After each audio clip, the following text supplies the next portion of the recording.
Hello and welcome to Business Unmuted, a business discussion live on LinkedIn, shared on platforms including YouTube, Spotify and Apple Podcasts. As ever, we're kindly sponsored by Virtue BMW, which is part of Gateshead-based Virtue Motors plc. So if you're in the market for a used or fleet vehicle or a new car, its dealerships are in Stockton, Durham, Sunderland, Malton or York.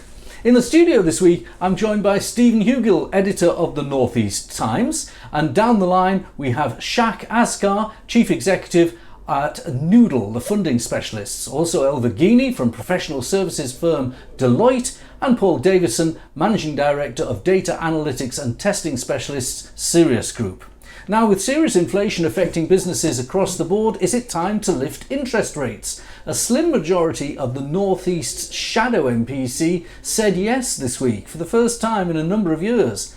The Lloyds Bank Business Barometer shows an overall business confidence rating in October at 43%, its highest level since the start of the pandemic. The North East was the region with the highest confidence in the UK apart from London.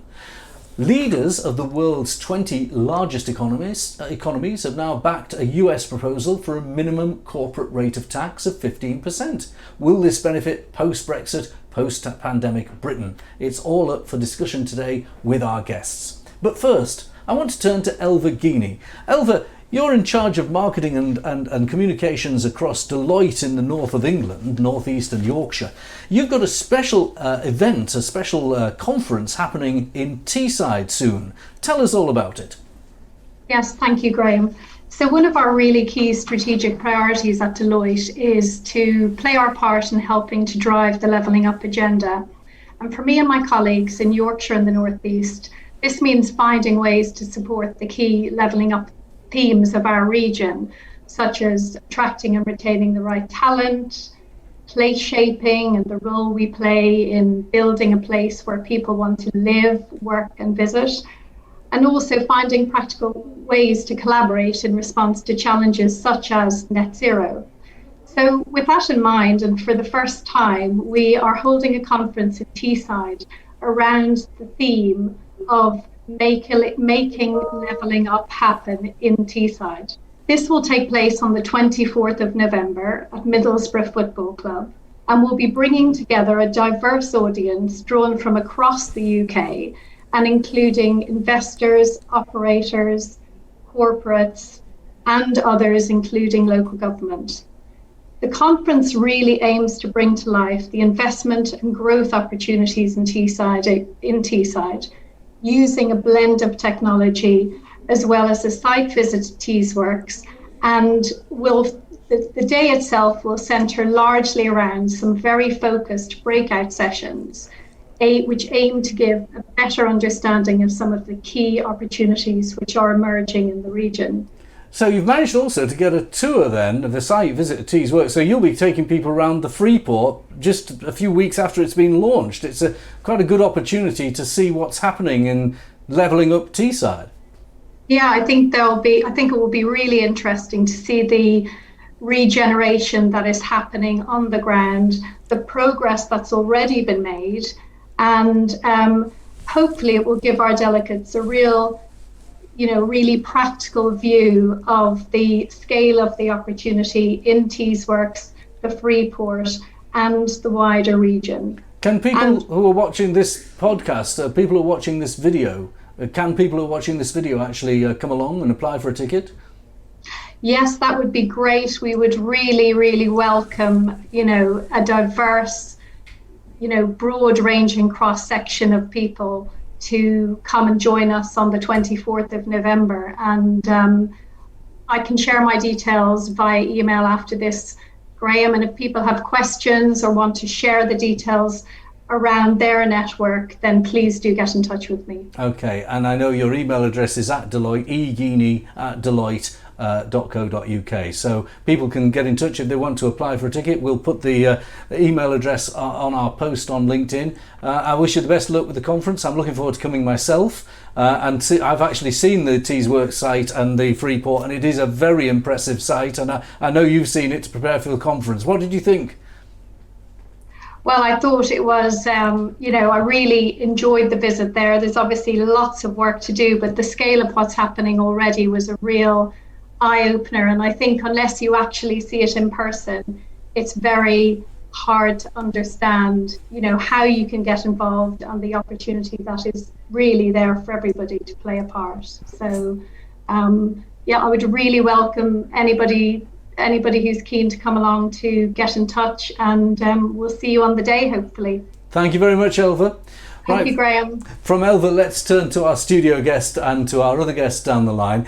Steve Hugill, you are the editor of the North East Times. There's the guy in charge of the Chamber of Commerce on the front page there. Obviously, you're very well connected with the business community, and I don't know if you've been to see the Freeport site, the Teesworks, ever? Have you had a look I haven't seen the site as it is now. I remember a few years ago going when it was SSI, when it was still a steelworks, and driving around, or getting driven around I should say. I wasn't driving around the steel site myself. Going to the blast furnace, the PCI plant, those sort of when those investments and stories were happening, and just to reiterate the point there about the scale of the site, you don't get a feel for it until you're there. It's such a sprawling area of land, and I think what's happening there is absolutely fantastic. Just a personal point, I actually serve on the board of it, so people who are watching this should know that. Just a full disclosure. It is fantastic, and it's very exciting to be on the board of that development corporation. The steelworks plant itself is really impressive. But it is likely to be knocked down. I personally take the view we should knock it down and move on with the next phase of Teesside. What's your view on that? Yeah, it's interesting actually. I think it's in that magazine. I did that one. Nice plug. I wrote a piece basically about the razing to the ground of Dorman Long a few weeks ago, and obviously the emotive side that was brought out by that. Lots of people wanting it to stay because of the legacy to the steelworks and obviously our history. But lots of people wanting it to move on, and I think I probably take the latter view, to be honest. That for all that it was, a real vestige of our past, industrial past, and the great champions of our industrial past, and where our fantastic work in this region goes to in and around in around the country and the world. There comes a time when we need to potentially move on, and I think knocking it down and creating space for something else is probably the best legacy you could have, really, in terms of the opportunities and the potential that site holds in terms of industry, in terms of the green industry, for example. Moving people on there that could bring jobs and investment and ultimately new industry to the region. Of course, your magazine covers business all around the northeast of England and North Yorkshire as well, and the Teesside is just one part of it. I sense that industry and business is in an up curve at the moment, but it's sometimes difficult to see through the media commentary of interest rates, inflation, and so on. Generally, I feel positive. How do you think your readers feel? I think looking over the last few weeks and months, there's definitely been an increase in confidence from businesses. I think there's been a bit of a break in the logjam of announcements in terms of job creation, expansion, whether it's merger and acquisitions or just physical expansion of factories, etc.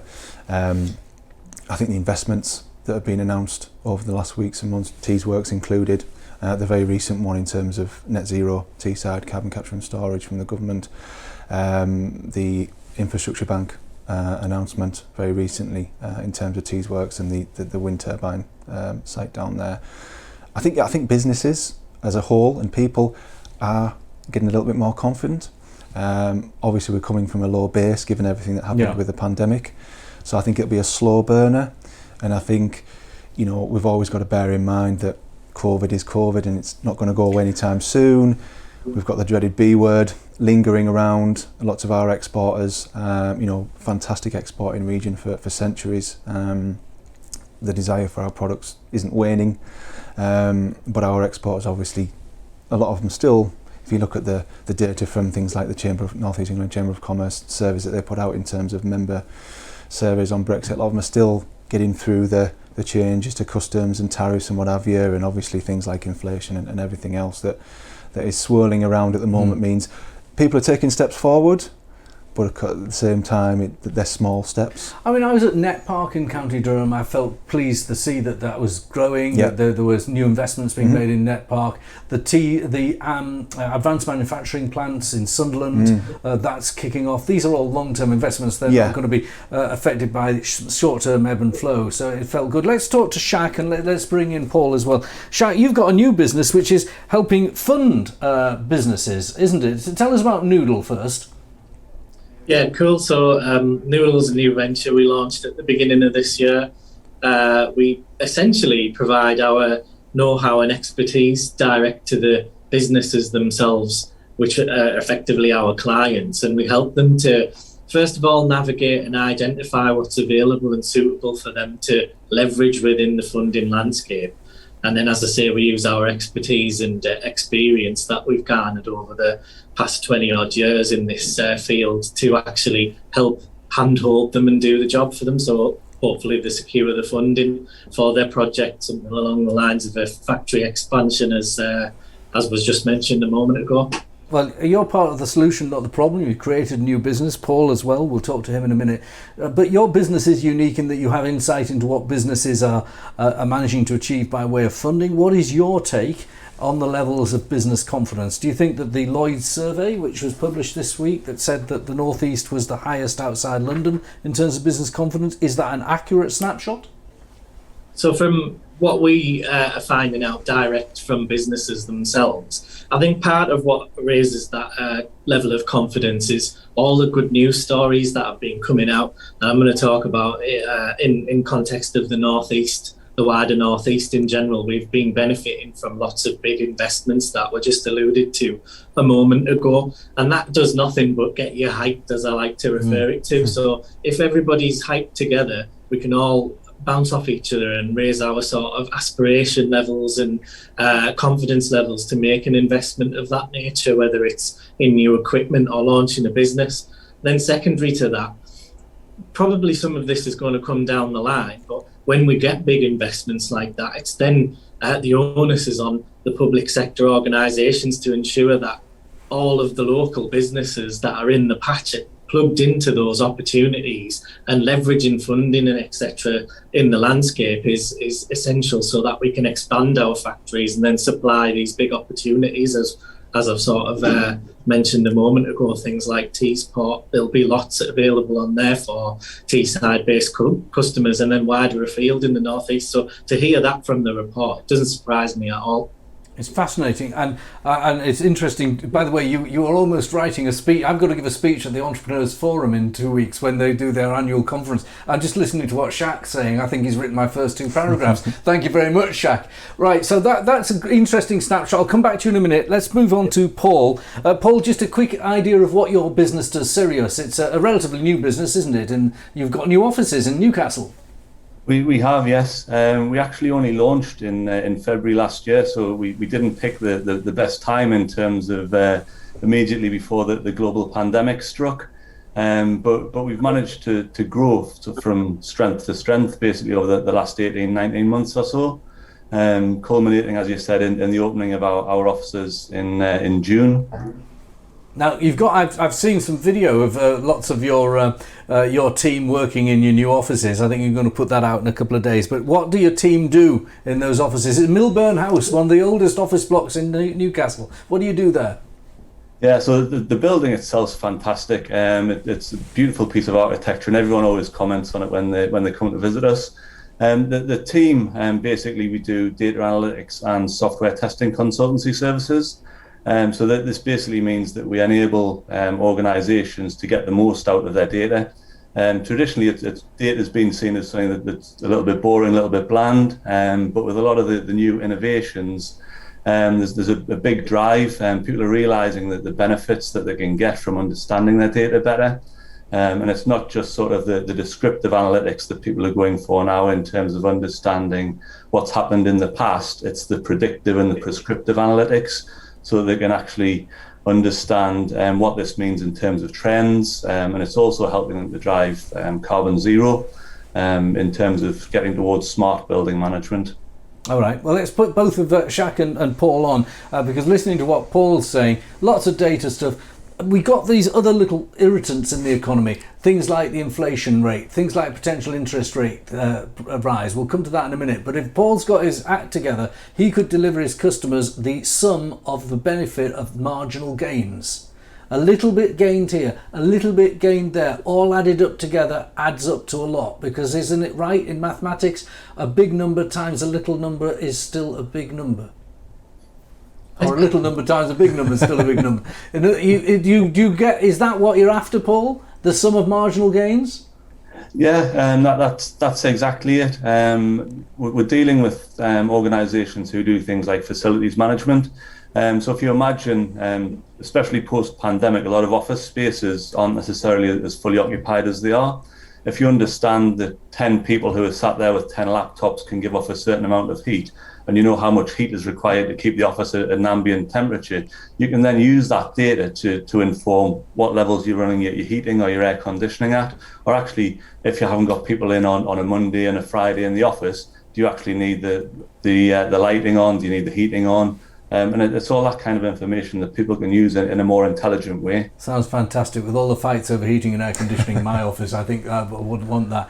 Shak, let me ask you a question about interest rates. If you were on the Monetary Policy Committee of the Bank of England this week, would you vote to put interest rates up, or would you keep them where they are? Well, it's a tricky question from my perspective, just because of the nature of what I do to help businesses. But I think I'd probably agree that it'd be a good time to start carefully managing an upward increase in interest rates, just to bring some of that inflation down that's hitting everybody in the pocket, whether that's consumers at home paying more for the bread and the milk in the basket, which obviously puts less money into the economy if we're paying more for our products. But from my perspective, as I say, with my Nudl hat on, it costs our clients. So, for example, a manufacturer that we're working with of high-end spas, all of their materials have gone up, the acetate, the timber, everything, including the shipping. So that can only either squeeze their net margins that they're operating on, or be passed on to the consumer anyway. So it's kind of a tricky thing, but I think it needs to be done just to sort of help to flatten the curve a little bit. I'm with you personally, Shak. I think the Bank of England should have raised rates probably around the spring, and then we wouldn't have had the urgency of raising rates. Perhaps they missed the window.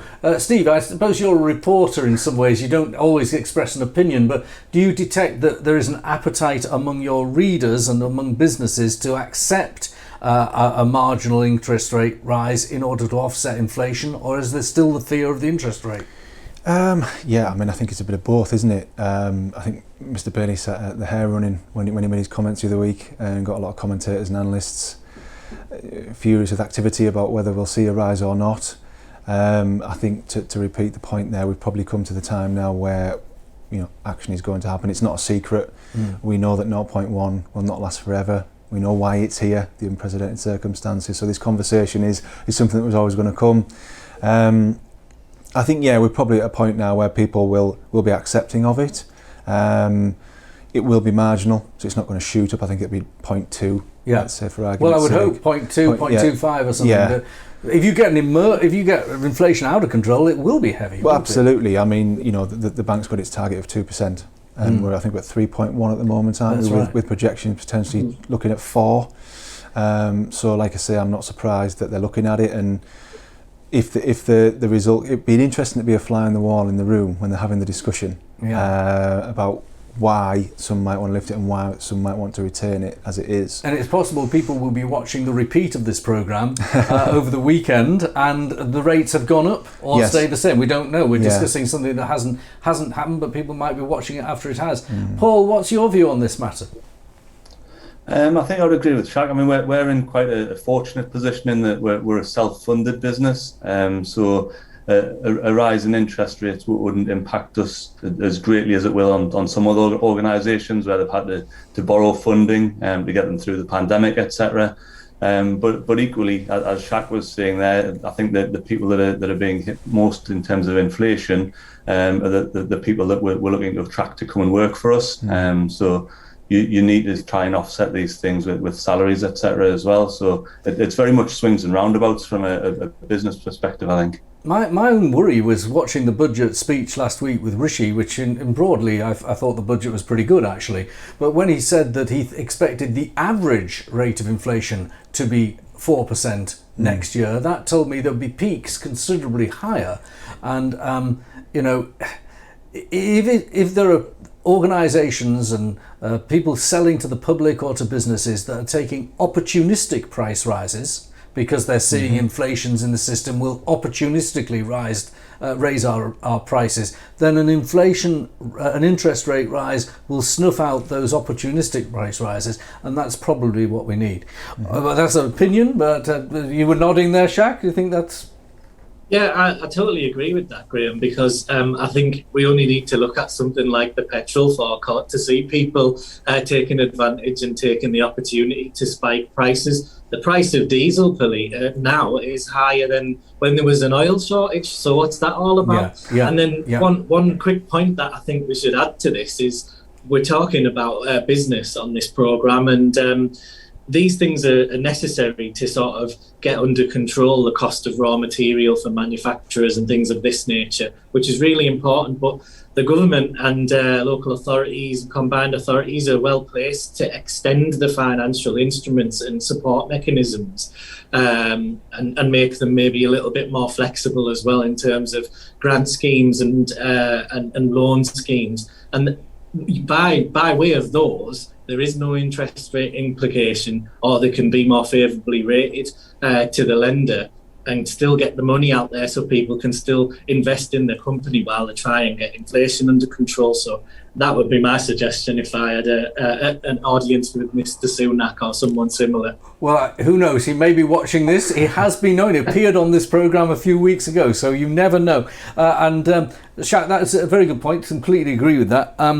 Corporation tax, last point, and then we've got to wrap because we've had a good round robin today, but corporation tax is going up in this country to 25% for larger firms soon. That's coming up in the next few months.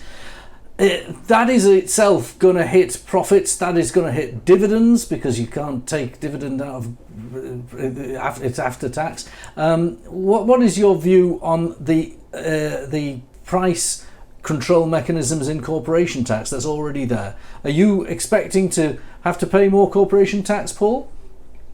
At our size, I don't think that we'll be impacted. Yeah, smaller business rates, yeah. I think what they should be looking at in terms of corporation tax are targeting some of these larger companies who are basing themselves offshore to avoid paying it in the first place, rather than the smaller businesses that are paying their dues. Absolutely. The nods all around. Shak, I'm going to give you last word. What would you say on that subject?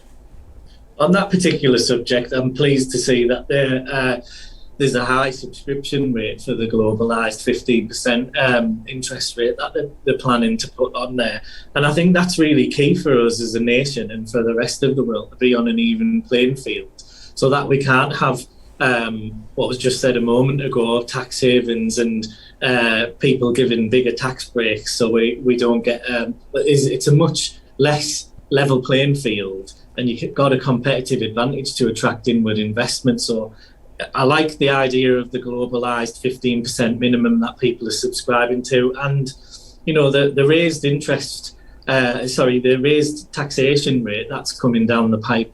I kind of expected it personally at some point because through COVID we've had record borrowing to try and get us through, and we have to pay that back somehow. So hopefully these policies will apply to small and large businesses alike, and they've protected small business by introducing it from £250,000 worth of profit there. So I think it's a fair kind of shout at trying to balance the books. Shak, thank you very much. Paul, thank you. Steve, thank you. And I recommend people do pick this up if you see it. You distribute it in the Post, I know. That's right, yeah. You see it on coffee tables and so on. And it's a good read. Well done. Thank you very much for coming in. Okay, that's it for Business Unmuted today. Just one little point. In a couple of weeks' time, I will be at the Entrepreneurs Forum. We'll be recording a special post-COP discussion now, including some people who've been to the COP conference themselves. So watch out for that. But I'll see you next week at 5 o'clock live on Wednesday for Business Unmuted.